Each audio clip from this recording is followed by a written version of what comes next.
Welcome to the channel. This video is part of our mission to help you grow, think, and live better. Today we're diving into The Outliers by Malcolm Gladwell, a book that unpacks the hidden factors behind extraordinary success. Imagine this. You're walking into a room filled with the world's most successful people, visionaries, athletes, billionaires, and innovators. What if I told you that their success wasn't solely due to hard work or innate talent?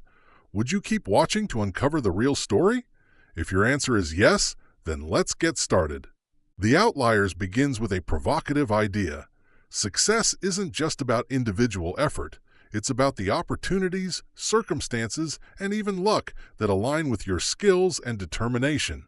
Gladwell doesn't dismiss the importance of effort, but insists there's more to the story. Let's break this down with some fascinating examples and insights. One of the most famous concepts in The Outliers is the 10,000-hour rule, which suggests that achieving world-class expertise in any field requires approximately 10,000 hours of deliberate practice. But let's take a closer look at what this means and why it's not as simple as just putting in the time. Gladwell illustrates this concept with the example of the Beatles. Before they became one of the most iconic bands in history, they spent years performing live in Hamburg, Germany. These gigs weren't glamorous. They played for 8 hours a day, night after night, in small clubs. This grueling schedule forced them to hone their skills, experiment with their music, and develop a unique sound.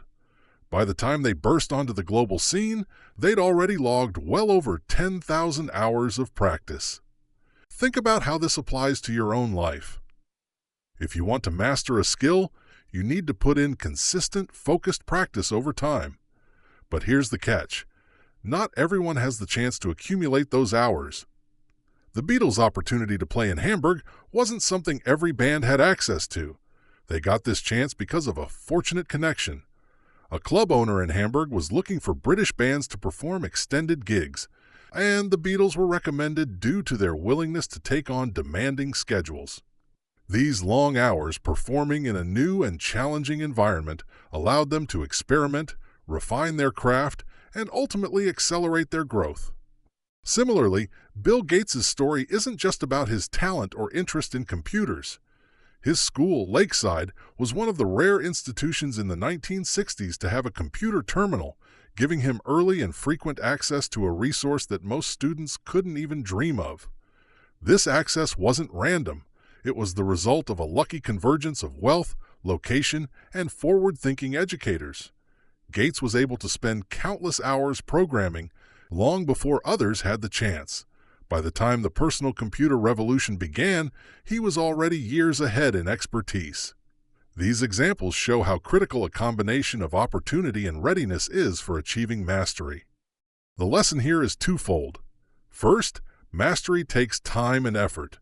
Second, you need opportunities that allow you to put in that effort.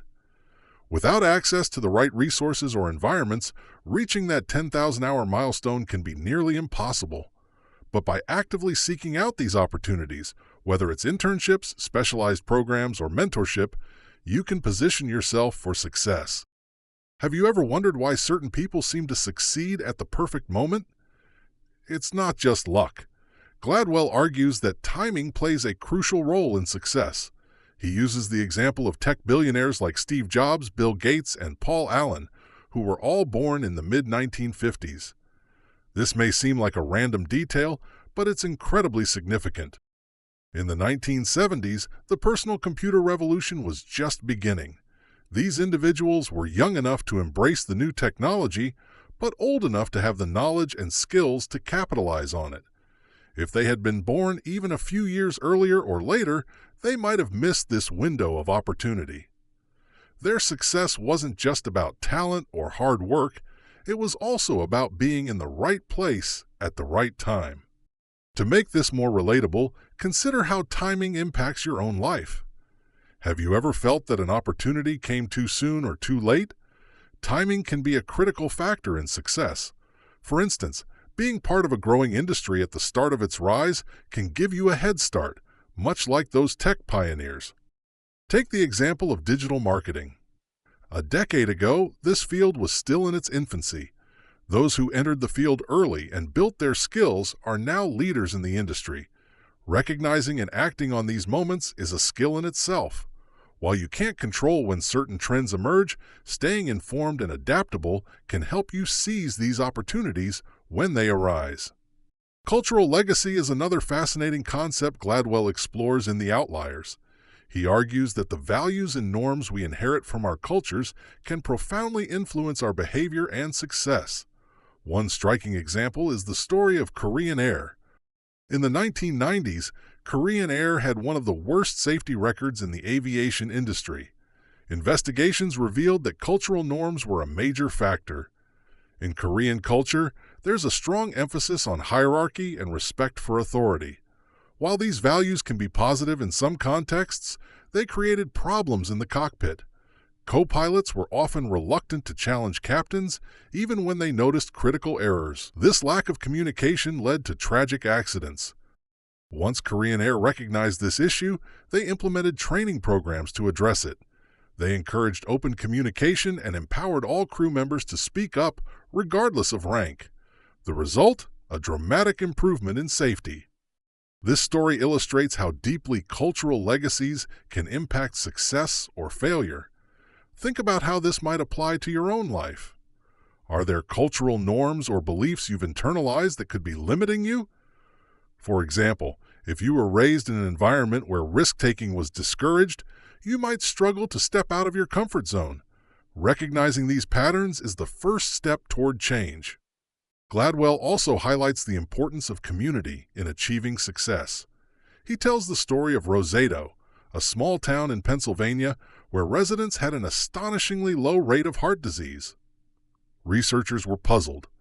The residents didn't have particularly healthy diets or lifestyles, yet they were far healthier than people in neighboring towns. The secret turned out to be the community itself. Roseto's residents had a close-knit social structure. They supported one another, shared meals, and maintained strong family ties. This sense of belonging and mutual care had a profound impact on their physical and mental health.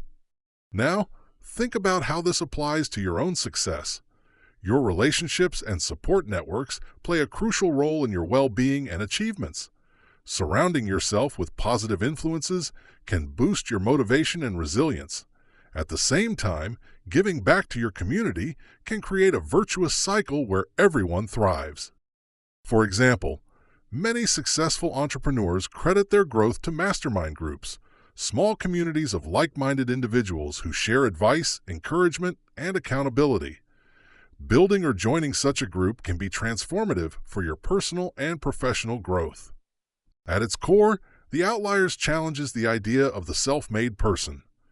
We often celebrate individuals as if they achieve success entirely on their own, but Gladwell reveals the hidden advantages that contribute to extraordinary achievements. For instance, Bill Gates didn't just work hard. He had access to unique opportunities that others didn't. The same is true for many successful people. They've benefited from mentors, supportive communities, and even sheer luck.